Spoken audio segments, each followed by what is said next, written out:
Welcome into Jungle Tales, a Pirate Baseball podcast. On deck for East Carolina is the Old Dominion Monarchs. And right now to talk about Wednesday's matchup, a 3 p.m. first pitch at Clark-LeClair Stadium. Welcome into the show, the longtime head coach of the Monarchs, and that is Chris Finwood. Coach, we appreciate your time today. Thank you so much. Appreciate you having me. Yes, sir.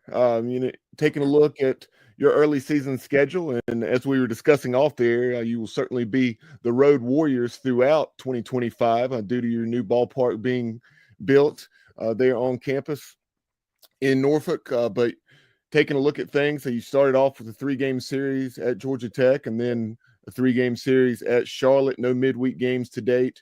This will be your first on Wednesday in Greenville, but one of the things that jumped out to me is your club has gotten off to fast starts there in the first 3 or 4 games. You struggled to close games out, but then you were able to do so in games 5 and 6. What's your take early on your team?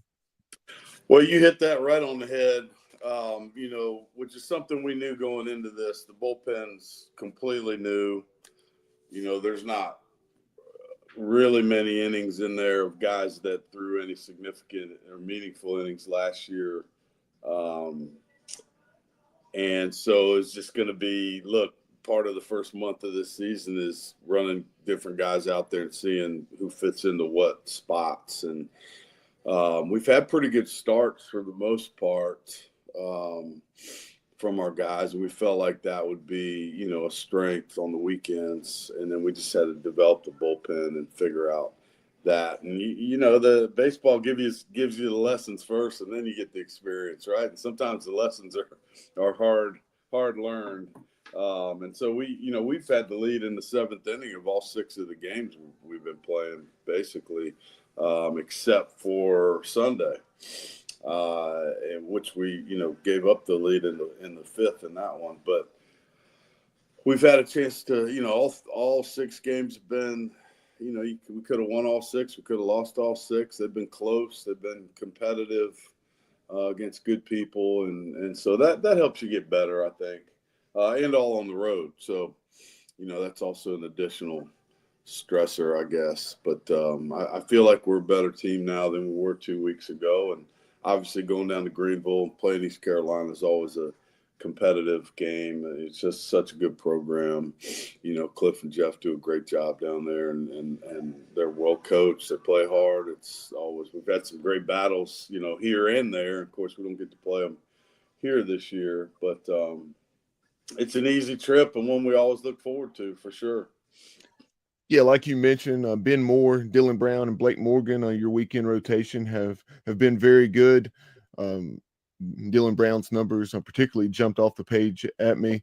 And as you mentioned, that Sunday game against Charlotte that allowed you to win that series over what should be a pretty good American Athletic Conference team this year. You have you had a huge top of the ninth. You were trailing 6-3, and then you scored 4 in the 9th inning.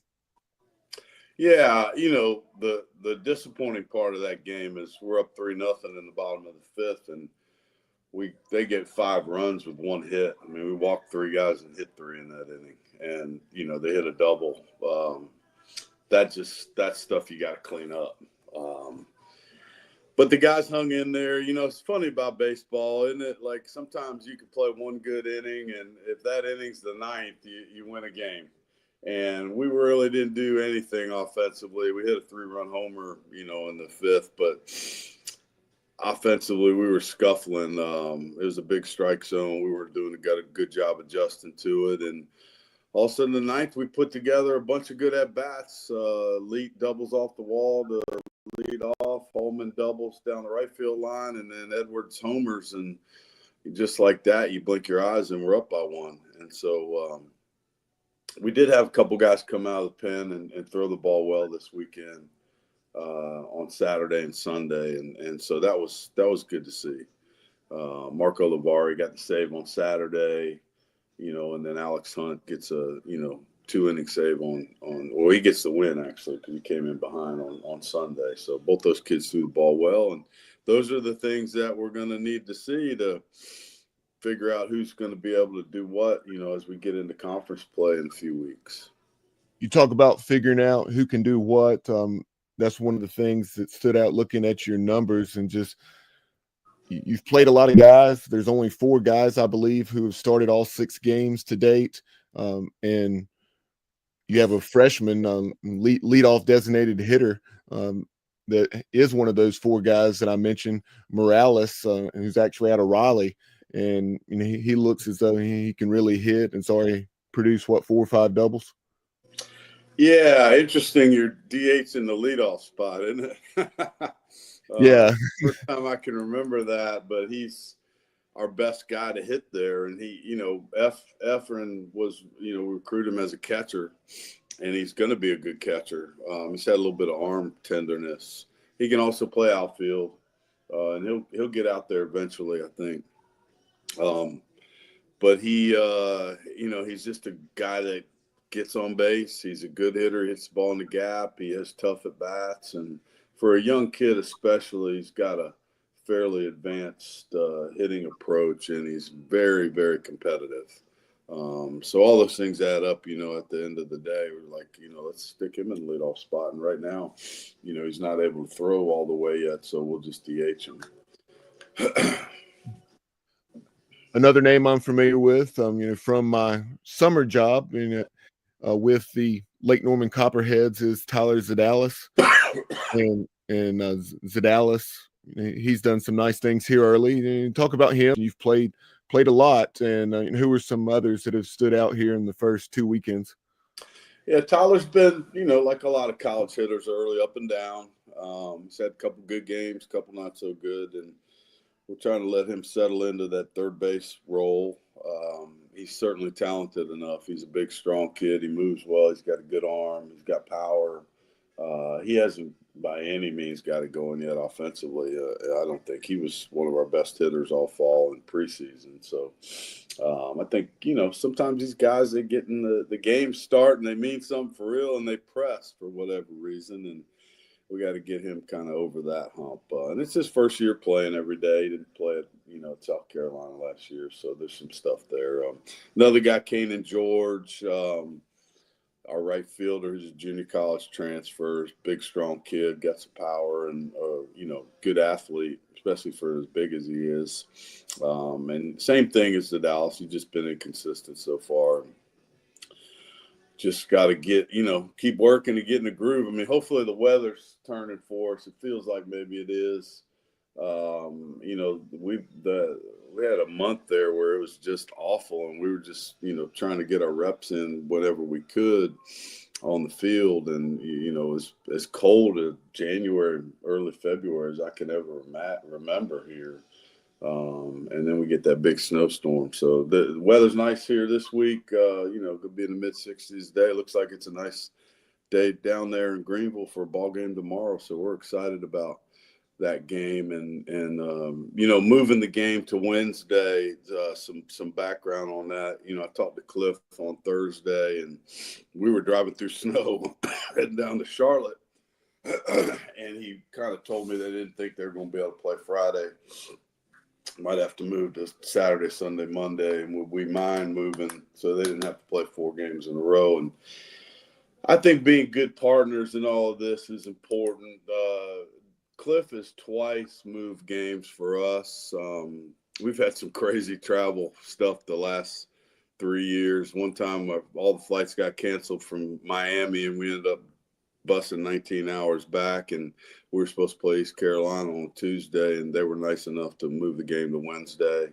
The next time we got stuck in the Midway Chicago airport because they canceled the flight, and same thing, we're playing East Carolina, and they didn't have a Wednesday game, and they were nice enough to move that back. And so when he called, I said, absolutely, man, we're going to pay this forward and do that. It's the right thing to do. And we didn't have a game. It'll be a quick turnaround for us because we'll get back Wednesday night, and we got to leave at 8 a.m. on Thursday for the airport to fly out to Tennessee. But it's still the right thing to do, and I'm happy we're able to help out with that. Yeah, appreciate that background information and a little glimpse behind the scenes there. But taking a look at your team, you talked about the bullpen coming along. Who are some of those options that you've seen here early that you like some of what you've seen? I think some guys that have thrown the ball well out of the pen. On the right side, Nick Sulpizio looks like he's coming around.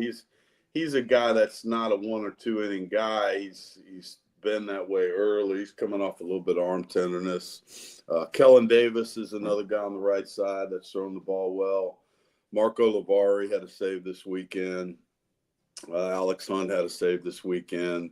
I think those guys have all kind of stepped up for us a little bit. On the left side, Bailey Matella and Cole Lanford have thrown the ball pretty well for us, so out of the pen. So we need, some other guys to keep coming on, and they're going to get their chances. I think we're going to start a righty, Frank Wright, tomorrow, and maybe, the plan would be one time through the lineup, and then it's going to be a bunch of guys 1 inning to get ready for the weekend, and that's kind of the plan for tomorrow as we go into it. Couple more things for you, Coach. Defensively, what can you tell us about your ball club? Well, I think we're going to be a good defensive team. We were not on Friday, and just uncharacteristically, our shortstop made 3 errors, which usually don't make 3 errors in half a season. But he had a bad day, and then he came back Saturday and Sunday and played great. But I think we'll be a solid defensive team. We're solid up the middle, catching middle infield, center field, and it's when you're playing all on the road, that changes a little bit too, because every game is a different surface, different thing you're adjusting to. When you play, normally we play 32, 35 home games, and you get used to your home surface, and so that there's something to that. And when you're always on the road, I told the guys, I said, we really got to do a good job in batting practice and fungos and things like that pregame to figure out what that surface is like. You go down to East Carolina and the surface is always very nice. I noticed you guys did like we did and got the turf baselines home to first and the home plate. It looked really nice on TV. Yep, and you certainly seen that play a little bit of a role in last night. Alex Peltier. Yeah, I saw that bounce one over first base. Yes, sir. Center fielder / right fielder, and Alex bounce one over the first baseman for a double. But yeah, so you've seen a few things like that. I know in the George Mason series there were some bunts laid down that where the corner infielders let it go, where it would have typically gone foul, but it remained fair, and those sorts of things. Yeah. It looks really good. It plays. Obviously it helps with maintenance and all those things. I think we've had ours about 10 years like that, and it's just amazing how much nicer it is. Yep, definitely was showing some wear and tear, and Cliff said since it had to be replaced, yes, he said by heart, or just his preference, was the natural surface, but it just he wanted to keep the natural grass, not go all in, so to speak, like UNC Wilmington did, which I'm glad that's the case, but just kind of made too much sense to not do the plate area as well as the baselines. Yeah, it helps you with a lot. Your base running, all those things. You just don't wear stuff out. Well, Coach, final thing as we wrap this up, appreciate your time today. Sure. And as you take a look at the Sun Belt Conference, we were talking off the air briefly before we started recording just about your schedule. You have 3 games at Auburn. You also have a midweek at Mississippi State, and then you open Sun Belt play with Southern Miss, who's obviously always a regional and sometimes super regional team. So just talk about that Sun Belt Conference. It's one of the top 5 or 6 leagues in America. Yeah. It's a really, really good baseball league. I mean, you talk about Coastal Carolina, Louisiana, Southern Miss, Troy's ranked in the preseason, Texas State, South Alabama, Georgia Southern.